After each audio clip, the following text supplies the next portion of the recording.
दोस्तों कई बार हमारे पंखे के साथ में ये होता है कि जैसे पंखा जल गया और हमने इसको वाइंडिंग कर लिया या करा लिया।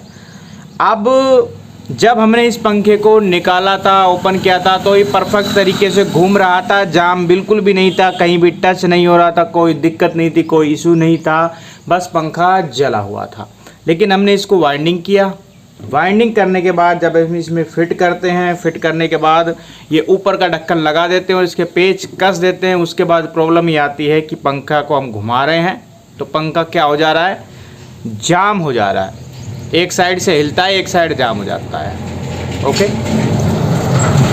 उसके बाद हम क्या करते हैं, फिर हम पंखे को दोबारा से ओपन करते हैं, दोबारा से उसकी सेटिंग करते हैं, फिर बिठाते हैं, फिर पेच टाइट करते हैं, फिर से पंखा जाम हो जाता है।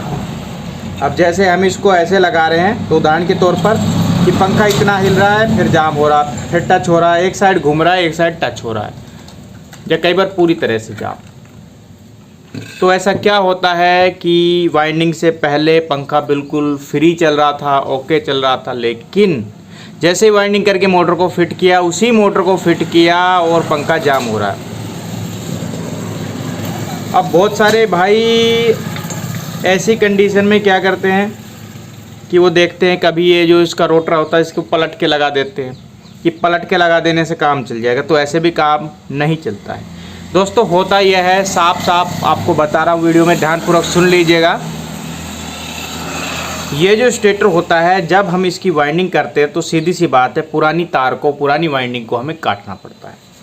और बहुत सारे भाई तो ग्राइंडर से काटते हैं। ग्राइंडर से क्या होती है कि वाइंडिंग बहुत आराम से कट जाती है और आराम से निकल भी जाती है, जिससे स्टेटर के ऊपर, स्टेटर यानी कि जिसकी बंधाई हो रही है, इसके ऊपर कोई दिक्कत नहीं होती है। तो बहुत सारे भाई तो ग्राइंडर से काट लेते हैं, दिक्कत बहुत कम आती है, लेकिन बहुत सारे भाई कटर से काटते हैं। अब कटर दिखाऊंगा आपको। तो इस वाले कटर से बहुत सारे भाई वाइंडिंग को काटते हैं ऐसे, और फिर काटने के बाद प्लायर्स की मदद से वाइंडिंग को खींचते हैं। ओके, ये प्लायर से काटने के बाद इस तरह से खींचते हैं, तो इससे आती है पत्तियों पर दबाव। और देखा होगा कि ये जो मोटर होती है, कई जो स्टेटर होते हैं उसकी पत्तियाँ इधर उधर बिखर जाती है, पत्तियाँ इधर उधर बिखर जाती हैं। पत्तियाँ इधर उधर बिखर जाए तो भी काम चल जाता है, लेकिन पत्ती अगर ऊपर आ गई है, पत्ती अगर ऊपर आ जाती है तो क्या होती है, वही पत्ती, जैसे ये वाले सेट है, इसकी एक पत्ती अलग दिख रही है, अगर ये ऊपर की तरफ आ गई है तो इस रोटर से टच हो जाएगी, रोटर से टच होगी तो पंखा हो जाएगा आपका जाम। तो यही कारण होता है सिर्फ जाम होने का। ठीक है, अब दोस्तों इसके अंदर देखिए गैप बहुत कम होती है। मैं इसको डाल के दिखाता हूँ, देखिए बहुत ही कम गैप होती है इसके बीच में, रोटर और स्टेटर के बीच में। अगर हल्की सी भी पत्ती इधर उधर हुई तो पंखा जाम हो जाएगा। ऐसे ही अगर इस पंखे की साफ्ट अगर इसकी थोड़ी सी कट गई या बेरिंग की गोलियां थोड़ी घिस गई तो भी ये जाम हो जाता है। इसी तरह से पत्ती भी अगर थोड़ी सी निकली तो दोस्तों, या थोड़ी सी ऊपर की तरफ आई, टेढ़ी मेढ़ी हुई, तो पंखा जाम हो जाता है। अब सॉल्यूशन बता रहा हूँ, ध्यान से सुन लीजिए। कारण मैंने बता दिया क्यों होता है, सॉल्यूशन पे हम बात कर लेते हैं। देखिए सॉल्यूशन के बारे में बात करें तो ये जो पत्ती है इसको वापस से हमें दबाना होगा, या कोई भी पंखा अगर आप वाइंडिंग कर रहे हो तो पहले दबा लीजिए, बाद में आपको कोई प्रॉब्लम नहीं आएगी। हर पंखे में चेक कर लीजिएगा, सबसे बड़ी बात है चेक करना, जांच करना। अब आपको करना क्या होता है, ये जो पत्तियाँ है देखिए, जहाँ जहाँ से इकसार हैं उसको दबाने की कोई आवश्यकता नहीं है, कोई भी ज़रूरत नहीं है। लेकिन जैसे ये पत्ती आप अलग देख रहे हैं, ऊपर की तरफ देख रहे हैं, तो ऐसे प्लायर्स लेना, प्लायर्स का ये वाला हिस्सा यहाँ से यूज़ करना है, इसको यहाँ पे मारना है, तारों को बचा के, तार पे मत मार देना।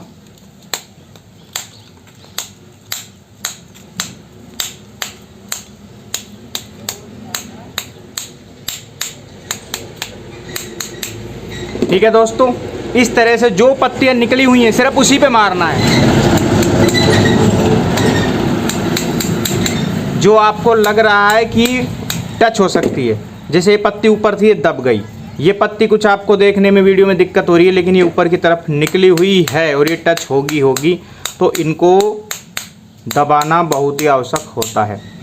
और ये काम कर लीजिएगा, आपका पंखा कभी जाम नहीं होगा पत्तियों की वजह से। ओके, तो यही प्रॉब्लम होती है, बहुत सारे भाई और परेशान रहते हैं कभी पंखे को 4 बार खोलते हैं, कभी 10 बार खोलते हैं, समझ में नहीं आता है हो क्या रहा है। कई बार तो क्या करते हैं कि ये रोटर को ही घिस देते हैं अंदर से। भाई रोटर को घिसने की ज़रूरत नहीं, पत्ती को आप दबा दो। पत्ती को दबा दोगे तो रोटर को घिसने की ज़रूरत नहीं होगी।